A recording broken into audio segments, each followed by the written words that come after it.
ముందుగా నిన్న అంటే జూన్ 29వ తేదీన తిరుమలలో స్వామివారిని మొత్తం 66,256 మంది భక్తులు దర్శించుకున్నారు. అందులో స్వామివారికి మొత్తం 30,087 మంది భక్తులు తలనీలాలనైతే సమర్పించారండి. నిన్నటి రోజున తిరుమలలోని శ్రీవారి హుండీ యొక్క ఆదాయం అనేది 3,54,00,000 రూపాయలు. ఈరోజు కూడా ఎటువంటి దర్శనం టికెట్లు లేకుండా నేరుగా భక్తులను ఫ్రీ దర్శనానికి అనుమతిస్తున్నారండి.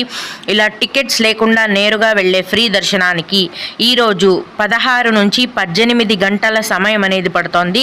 అలాగే తిరుపతిలో ఇచ్చే సర్వ దర్శనం టికెట్లను తీసుకొని దర్శనానికి వెళ్ళే భక్తులకు దర్శనానికి 5 గంటల సమయం పడుతోంది.